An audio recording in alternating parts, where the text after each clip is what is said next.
Hello friends, welcome to my another blog. তোমরা সবাই কেমন আছো? ঘুম থেকে উঠে পড়েছি। ঘুম থেকে উঠে চলে যাব এখন বাথরুমে ফ্রেশ হতে।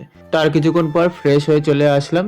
এখন মিষ্টি জলটা খেয়ে নেব। মিষ্টি জলটা যখন খাচ্ছিলাম তখন বাইরের দিকে ফুল গাছের দিকে তাকিয়েছিলাম। ফুল গাছে অনেক কটা ফুল ফুটেছে আজকে।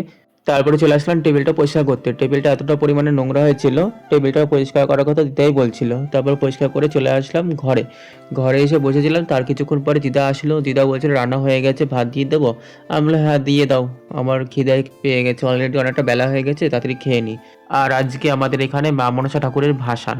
তারপরে খাওয়া দাওয়া করে স্নান টান করে বিকালবেলা যাব। তার কিছুক্ষণ পর দিদা ভাত খেতে দিয়ে দিল। আজকে ভাতের সাথে ছিল মাছের ঝোল, ডাল, কুমড়ো ভাজা আর শশা। তারপরে এই খাওয়া দাওয়া করে স্নান টান করে নিয়েছিলাম। স্নান টান করে প্রায় বসেই ছিলাম। তারপর ঘন্টাখানেক পর বাড়ি থেকে বেরিয়ে পেলাম, বেরিয়ে চলে আসলাম এই দেখো মামিদের বাড়ি ওইখানে। তারপরে আসার পর তো সবাই এখানে ছিল, গল্প টল্প করলাম। তারপর এখন যাচ্ছি রাস্তার দিকে, রাস্তার মোড়ে ওখান থেকেই মানে ভাসানটা দেখবো। এই দেখো চলে এসেছি, মোড়ে এসে দাঁড়িয়ে আছি। এদিকে ঠাকুরকে নিয়ে গেছে হচ্ছে 1 নম্বরের দিকে। ওই দিক থেকে যখন ব্যাক করবে তখনই আর কি ঠাকুরকে দেখতে পাবো। এই দেখো চলে এসেছে ঠাকুর। ঠাকুরকে দর্শন করে নিলাম, নমস্কার করে নিলাম। তারপরে এই দেখো সবাই এখানে দাঁড়িয়ে আছে, এখান থেকে সবাই যাবে। আর ডান দিকে যে মন্দিরটা দেখছো বটগাছটা, এই পাশ দিয়ে হচ্ছে গলি আছে, রাস্তা আছে। ওই রাস্তার ভেতরেই হচ্ছে মা মনসা মন্দির। আর এদিকে বৌদি আমাকে কি দেখায়, আমাকে মারবে নাকি?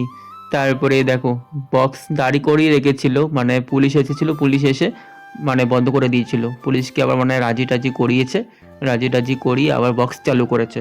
ও যাই হোক, আর 1 সপ্তাহ মতো বাকি পুজোর। পুজো পুজো ফিলটা এবার চলে আসলো। অনেকেই দুর্গাপুজো থেকেই ফিল নেয়, কিন্তু আমরা নিই মনসা পুজো থেকেই। কারণ আমাদের এখানে মনসা পুজো থেকে শুরু করে কালী পুজো, রাস পর্যন্ত মানে উৎসবটা চলে। আর এই দেখো ভূতু অঙ্কিতার কোলে, অঙ্কিতার কোলেই ছিল, মানে যেহেতু আমি ফুচকা খাবো আর এদিকে সবাই ফুচকা খাওয়ার জন্য লাইন দিয়েছে। আমি প্রথমে খেতে চাইছিলাম না, তারপরে সবাই জোরাজোরি করাতে তারপর আমিও খেলাম। তারপরে ফুচকাটা খেয়ে চলে আসলাম তরুণ মামাদের বাড়ি। এখানে এখানে বৌদি কিছুক্ষণ থাকবে, তারপর আমি চলে যাব, যেহেতু আমার ফোনে চার্জ নেই, আমার ফোনে 15% চার্জ।